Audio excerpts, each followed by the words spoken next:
कर दीजिए।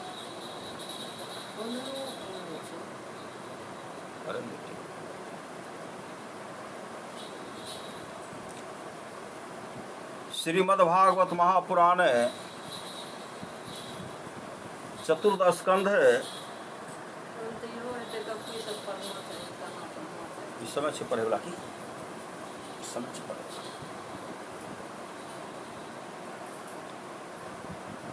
अथ षष्ठोध्याय है।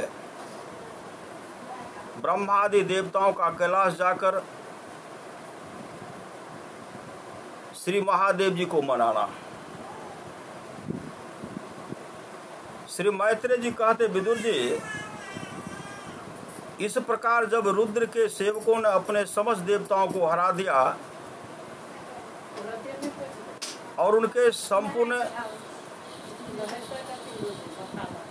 अंग प्रत्यंग भूत प्रेतों के त्रिशूल पट्टिश खड्ग गदा परिध और मुदगर आदि आयुधों से छिन्न भिन्न हो गए, तब वे ऋत्विज और सदस्यों के सहित बहुत ही डरकर ब्रह्मा जी के पास पहुंचे और प्रणाम करके उन्हें सारा वृत्तांत का सुनाया। भगवान ब्रह्मा जी और सर्व अंतर्यामी श्री नारायण पहले से इस भावी उत्पात को जानते थे, इसी से वे दक्ष के यज्ञ में नहीं गए थे। भगवान ब्रह्मा और भगवान नारायण हरि नहीं गए थे उनके यज्ञ, वो जानते थे किस तरह का घटना होगा।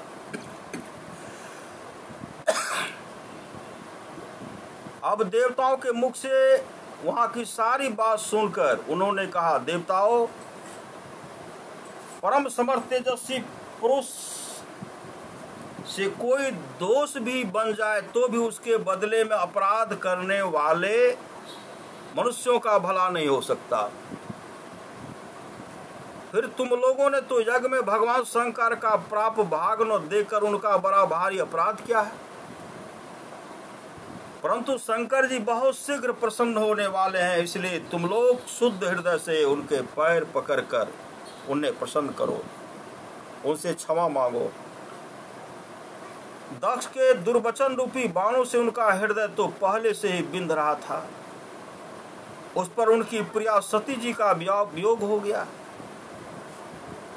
इसलिए यदि तुम लोग चाहते हो कि वह यज्ञ फिर से आरंभ होकर पूर्ण हो, तो पहले जल्दी जाकर उनसे अपने अपराधों के लिए क्षमा मांगो।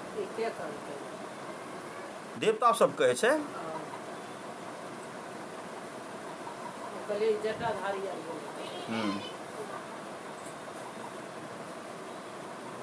नहीं तो उनके कुपित होने पर लोकपालों के सहित इन समस्त लोकों का भी बचना संभव है। भगवान रुद्र परम स्वतंत्र हैं, उनके तत्व और शक्ति सामर्थ्य को न तो कोई ऋषि मुनि देवता और यज्ञ स्वरूप देवराज इंद्र ही जानते हैं, और न स्वयं मैं ही जानता हूँ। फिर दूसरों की तो बात ही क्या है। ऐसी अवस्था में उन्हें शांत करने का उपाय कौन कर सकता है।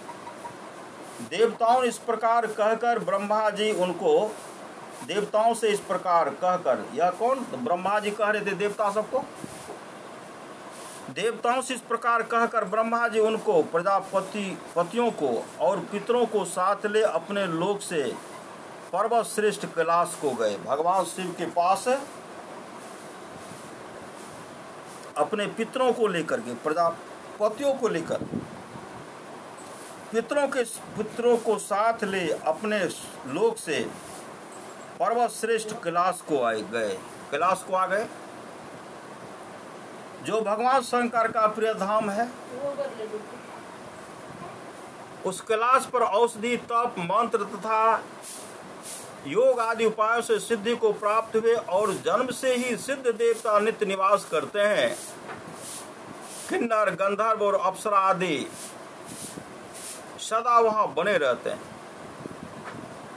उसके मणिमय शिखर है, जो नाना प्रकार की धातुओं से रंग बिरंगे प्रतीत होते हैं। उस पर अनेक प्रकार के वृक्ष, लता और गुल्म आदि छाए हुए हैं, जिनमें झुंड के झुंड जंगली पशु विचरते रहते हैं। वहां निर्मल जल के अनेकों झरने बहते हैं। और बहुत सी गहरी कंदरा और ऊंचे शिखरों के कारण वह पर्वत अपने प्रियतमों के साथ विहार करते हुए सिद्ध पत्नियों का क्रीड़ा स्थल बना हुआ है। वह सब और मोरों के शोर, मदांध भ्रमरों के गुंजार, कोयलों की कुहू कुहू ध्वनि तथा अन्यान पक्षियों के कलरव से गूंज रहा है। उसके कल वृक्ष अपनी ऊंची ऊंची डालियों को हिला हिलाकर मानो पक्षियों को बुलाते रहते हैं तथा हाथियों के चलने फिरने के कारण वह कैलाश स्वयं चलता हुआ सा और झरनों की कलकल ध्वनि से बातचीत करता हुआ सा जान पड़ता है। मंदार, पारिजात, सरल तमाल, साल, तार, कचनार, असन और अर्जुन के वृक्षों से वह पर्वत बड़ा ही सुहावना जान पड़ता है।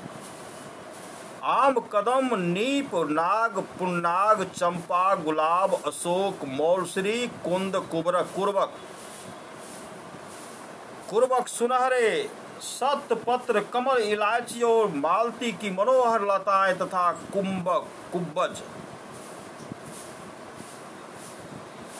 कुब्जक, मोगरा और माधवी की बेलें भी उसकी शोभा बढ़ाती है।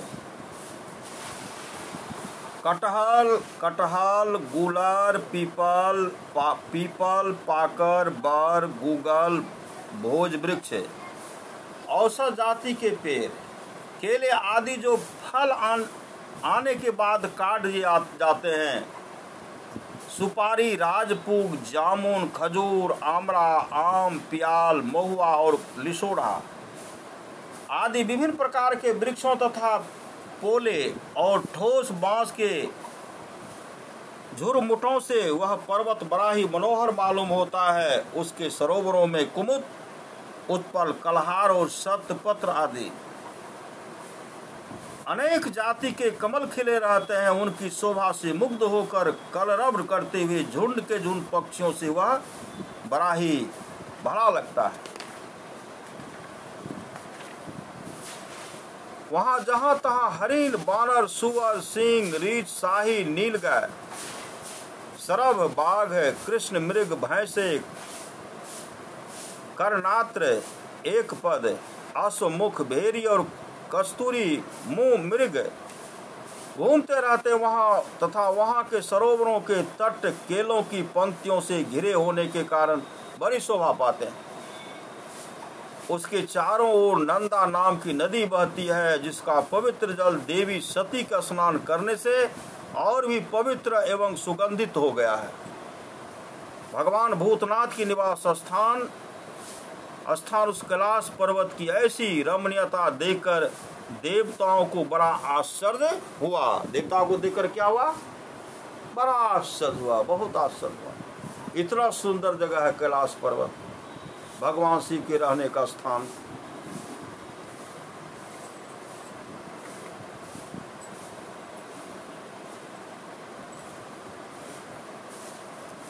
वहां उन्होंने अलका नाम की एक सुरम्य पुरी और सौगंधिक वन देखा, जिसमें सर्वत्र सुगंध फैलाने वाले सौगंधिक नाम के कमल खिले हुए थे। उस नगर की बाहर की ओर नंदा और अलकनंदा नाम की दो नदियां हैं। वे तीर्थपाद श्री हरि की चरण रज के संयोग से अत्यंत पवित्र हो गई हैं। विदुर जी, उन नदियों में रति विलास से थकी हुई देवांगनाएं अपने अपने निवास स्थान से जाकर जल क्रीड़ा करती हैं और उसमें प्रवेश कर अपने प्रियतमों पर जल उलीचती हैं। स्नान के समय उनका तुरंत का लगाया हुआ कुछ कुमकुम धूल जाने से जल पीला हो जाता है। उस कुमकुम मिश्रित जल को हाथी प्यास न होने पर भी गंध के लोभ से स्वयं पीते और अपनी हथनियों को पिलाते हैं। अलकापुरी चांदी, सोने और बहुमूल्य मणियों के सैकड़ों विमान छाए हुए थे, जिनमें अनेकों यक्ष पत्नियां निवास करती थी। इनके कारण वह विशाल नगरी बिजली और बादलों से छाए हुए आकाश के समान जान पड़ती थी। यक्षराज के कुबेर की राजधानी उस अलकापुरी को पीछे छोड़कर देवगण सौगंधिक वन में आए। वह वन रंग बिरंगे फूल फल वह वन रंग बिरंगे फल फूल और पत्तों वाले अनेकों कल वृक्षों से सुशोभित था। उसमें कोकिल आदि पक्षियों का कलरव और भौरों का गुंजार हो रहा था तथा राजहंसों के परम प्रिय कमल कुसुमों से सुशोभित अनेकों सरोवर थे। वह वन जंगली हाथियों के शरीर की रगर लगने से घिसे हुए हरिचंदन वृक्षों का स्पर्श करके चलने वाले सुगंधित वायु के द्वारा यक्ष पत्नियों के मन को विशेष रूप से मथे डालता था। बावलियों की सीढ़ियां वह दुर्यमणि की बनी हुई थी। उनमें बहुत से कमल खिले रहते थे। वहां अनेकों किम पुरुष जी बहलाने के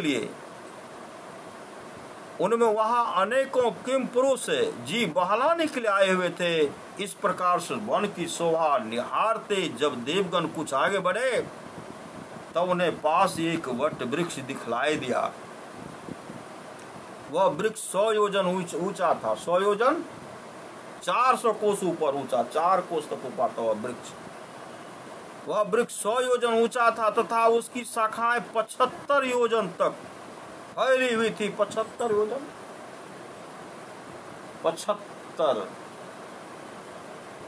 75 डेढ़ मतलब 300 कोस तक उनका वृक्ष का डाल छाया जो था टहनी फैला हुआ था। उसके चारों ओर सर्वदा अविचल छाया बनी रहती थी, इसलिए घाम का कष्ट कभी नहीं होता था। घाम शरीर में कभी होता ही नहीं तथा उसमें कोई घोंसला भी न था। उस महायोग में और मुमुक्षुओं के आश्रयभूत वृक्ष के नीचे देवताओं ने भगवान शंकर को विराजमान देखा। वहां भगवान शंकर विराजमान ध्यानस्थ हैं। वे साक्षात क्रोधहीन काल के समान जान पड़ते थे।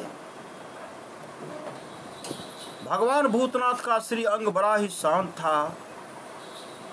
सनंद आदि शांत सिद्धगण और सखा यक्ष राक्षसों के स्वामी कुबेर उनकी सेवा कर रहे थे।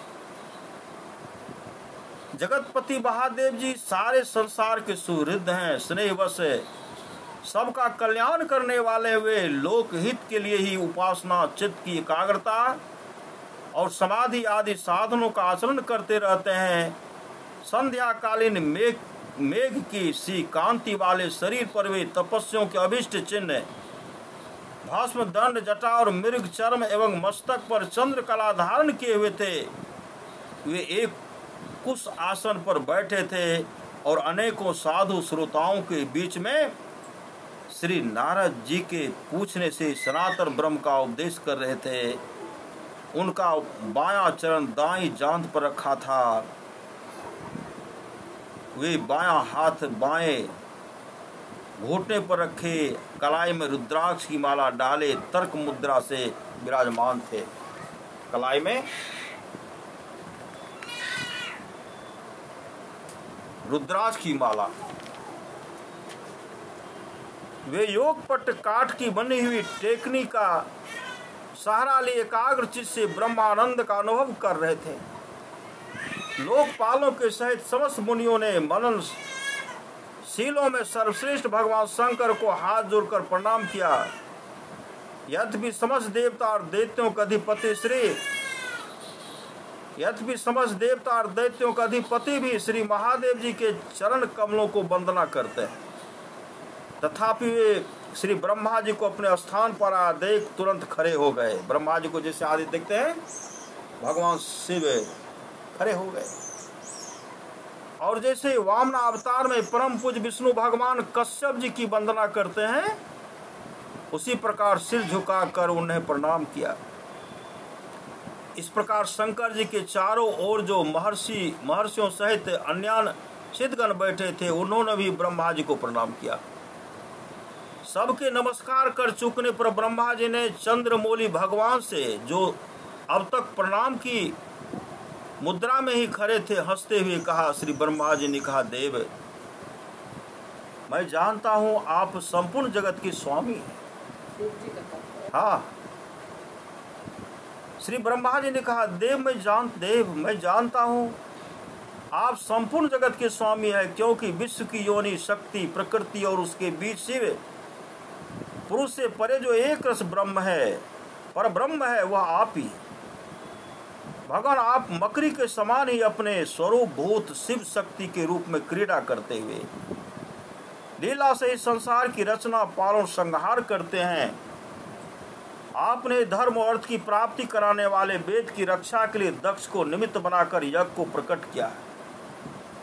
आपकी बांधी हुई ये वर्णाश्रम की मर्यादाएं, जिनका नियम निष्ठ ब्राह्मण श्रद्धा पूर्वक पालन करते हैं। मंगल में परमेश्वर, आप शुभ कर्म करने वालों को स्वर्गलोक तथा मोक्ष पद प्रदान करते हैं तथा पाप कर्म करने वालों को घोर नरकों में डालते हैं। फिर भी किसी व्यक्ति के लिए इन कर्मों का फल उल्टा कैसे हो जाता है? जो महानुभाव आपके चरणों में अपने को समर्पित कर देते हैं, जो समस्त प्राणियों में आपकी ही झांकी करते हैं और समस्त जीवों को अभेद दृष्टि से आत्मा में ही देखते हैं, वे पशु के समान प्रायः क्रोध का अधीन नहीं होते। जो लोग भेद बुद्धि होने के कारण कर्मों में ही आसक्त हैं, जिनकी नीयत अच्छी नहीं है, दूसरों की उन्नति देखकर जिनका चित्त रात दिन कूढ़ा करता है, और जो मर्म भेदी अज्ञानी अपने दुर्वचनों से दूसरों का चित्त दुखाया करते हैं, आप जैसे महापुरुषों के लिए उन्हें भी मारना उचित नहीं है, क्योंकि वे बेचारे तो विधाता के ही मारे हैं। देव भगवान कमल नाभ की प्रबल माया से मोहित हो जाने के कारण यदि किसी पुरुष की कभी किसी स्थान में भेद बुद्धि होती है, तो भी साधु पुरुष अपने पर दुख कातर स्वभाव के कारण उस पर कृपा ही करते हैं। दैववश जो कुछ हो जाता है, वे उसे रोकने का प्रयत्न नहीं करते। प्रभु, आप सर्वज्ञ हैं, आप सर्वज्ञ हैं।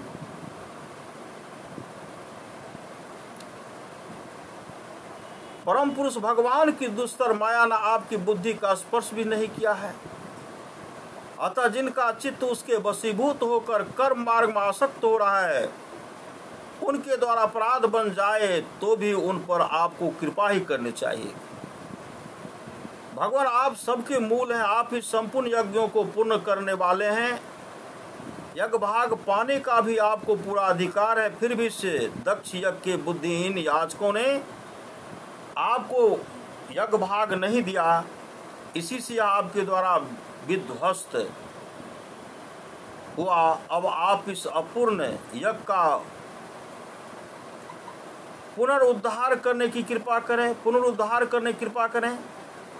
प्रभु, ऐसा कीजिए जिससे यजमान दक्ष फिर भी उठे, भग देवता को नेत्र मिल जाए, भृगु जी के दाढ़ी मूछे आ जाए और पूषा के पहले के ही समान दांत निकल आए। रुद्रदेव अस्त्र शस्त्र और पत्थरों की बौछार से जिन देवता और ऋत्विजों के अंग प्रत्यंग घायल हो गए हैं, आपकी कृपा से वे फिर ठीक हो जाए। यज्ञ संपूर्ण होने पर जो कुछ शेष रहे, वह सब आपका भाग होगा। यज्ञ विध्वंसक, आज यह यज्ञ आपके ही भाग से पूर्ण हो। भगवान ब्रह्मा कहते हैं भगवान शिव से,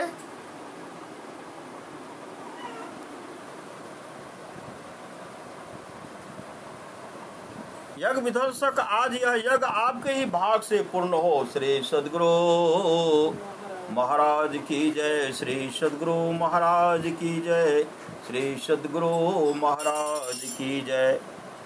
इति श्रीमद्भागवते महापुराणे पारमहंस्यां संहितायां चतुर्थ स्कंधे रुद्रे रुद्रे शांत्वनं नाम षष्ठोऽध्याय है। श्री सद्गुरु महाराज की जय।